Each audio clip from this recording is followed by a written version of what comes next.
कल कांग्रेस के एक नेत्री संसद में फिलिस्तीन का बैग लेकर घूम रही थी और हम यूपी के नौजवानों को इजराइल भेज रहे हैं। वहां पर यूपी के अब तक लगभग 5,600 से अधिक नौजवान इजराइल गए हैं निर्माण कार्य करने के लिए, और हर नौजवान रहने का फ्री, खाने का फ्री और 1.5 लाख रुपए उसको वहां पे अतिरिक्त मिल रहे हैं और पूरी सुरक्षा की गारंटी भी है।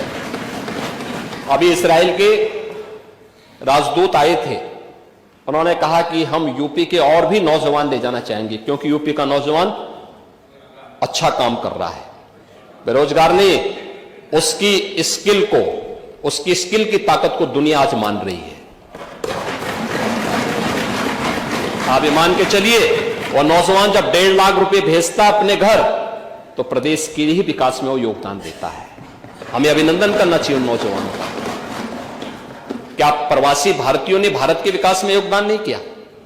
और क्या ये प्रवासी उत्तर प्रदेश का नौजवान जो आज गया है, उसके सामने एक अवसर है, यहां काम करता 20,000, 25,000 रुपए, 30,000 रुपए प्राप्त करता, पर कैपिटा इनकम कहां लेके गए थे आप लोग? 1947 में जब ये देश आजाद हुआ था, प्रति व्यक्ति आय उत्तर प्रदेश की भारत की एवरेज आय से ज्यादा थी, और 2017 में जब हमें सत्ता प्राप्त हुई थी तब उत्तर प्रदेश की प्रति व्यक्ति आय भारत की जो प्रति व्यक्ति आय थी उसकी 1/3 रह गई थी।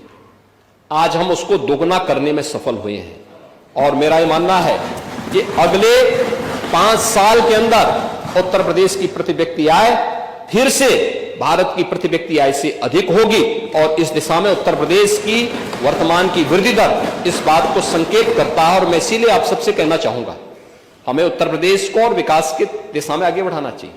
भर्ती की प्रक्रिया को पारदर्शी बनाने के लिए समय समय पर रिफॉर्म किए जाते हैं, और ये आयोग और बोर्डों को पूरा अधिकार होता है उस रिफॉर्म को करने के लिए, लेकिन प्रक्रिया पूरी ईमानदारी के साथ होनी चाहिए। और वही प्रक्रिया पब्लिक सर्विस कमीशन भी, अधीनस्थ सेवा चयन आयोग भी, शिक्षा आयोग भी उसके लिए अधिकृत होते हैं, वे लोग इस प्रक्रिया को पूरी कर सकते हैं। और जब भी उत्तर प्रदेश के युवाओं के हित में इस प्रकार के कदम उठाने की आवश्यकता पड़ती है, तीनों आयोग, बोर्ड या कोई भी अन्य ऐसे बोर्ड या आयोग हैं, वे इसके लिए अधिकृत होते हैं। वे क्योंकि वो एक ऑटोनॉमी बॉडी है, वे अपने कदम को उठाने के स्वतंत्र है, वे कर रहे हैं। लेकिन प्रक्रिया में कोई खामी नहीं, उनकी ईमानदारी, उनकी नियत में कोई, उनकी पारदर्शिता में कोई उंगली नहीं उठा सकता। पूरी शुचिता और पारदर्शिता के साथ सारे कार्य संपन्न हो रहे हैं, और इसीलिए इन युवाओं को नियुक्ति पत्र देने के लिए मैं और मेरे मंत्रिमंडल के मेरे सदस्यगण सभी लोग जाते हैं, माननीय जनप्रतिनिधियों से हम कहते हैं कि वे लोग भी जिले जिले में जाकर के नियुक्ति पत्र वितरण में अपना योगदान दें। और हर नौजवान इसके लिए खुश होता है कि साहब सिफारिश के बगैर न केवल हमारी नियुक्ति भी है बल्कि हमें नियुक्ति पत्र भी प्राप्त हो रहा है। यह हमारे लिए हमारे जीवन का सबसे अद्भुत क्षण है। और मैं एक तो नियुक्ति की प्रक्रिया सरकारी क्षेत्र में, दूसरा प्रदेश सरकार की जो जीरो टॉलरेंस की नीति है अपराध और अपराधियों के प्रति, इसीलिए है जिससे अधिक से अधिक निवेश यहां यूपी के अंदर आए, अधिक से अधिक निवेश आए। ये 40 लाख करोड़ रुपए का जो निवेश है, यह उत्तर प्रदेश में 1,25 लाख से अधिक नौजवानों को सीधे सीधे नौकरी की गारंटी दे रहा है। 1,25 लाख नौजवानों को नौकरी की गारंटी दे रहा है, और इसमें से 15 लाख करोड़ का अब तक हम जमीनी धरातल पर उतार चुके हैं। 10 लाख करोड़ का पाइपलाइन में है, जिसको कभी भी हम ग्राउंड ब्रेकिंग करके इसको भी आगे बढ़ा देंगे। लेकिन प्रदेश के अंदर जो एक वातावरण बना है सुरक्षा का, बेहतर कानून व्यवस्था का, दंगा मुक्त प्रदेश का, आज उसके लिए देश और दुनिया का हर निवेशक प्रदेश में आना चाहता है, प्रदेश में निवेश करना चाहता है। और इसी का परिणाम है 12 से 17 के बीच में प्रदेश की जो बेरोजगारी दर थी, अनएम्प्लॉयमेंट रेट था, वह 19% से अधिक था, और आज ओझा जी ने स्वयं कहा है कि 2.4 है। ये चीजें दिखाती हैं सरकार के कदम अच्छी दिशा में आगे बढ़े हैं। 69,000 शिक्षकों की भर्ती के बारे में एक बात बार बार आती है, जिसकी चर्चा यहां पे कल श्री संग्राम सिंह यादव जी भी कर रहे थे और अभी श्री पूजा जी भी कर रही थी। मैं बड़ी विनम्रता के साथ कहूंगा, 69,000 शिक्षकों की भर्ती में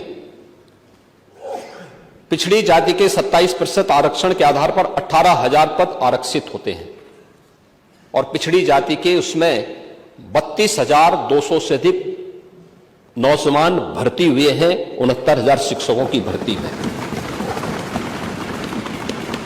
अनुसूचित जाति 21% आरक्षित, उनके लिए जो आरक्षण की सीमा 21% है और 21% में 12,000 पद उनके लिए आरक्षित होते हैं, लेकिन भर्ती हुई है 14,000 से अधिक।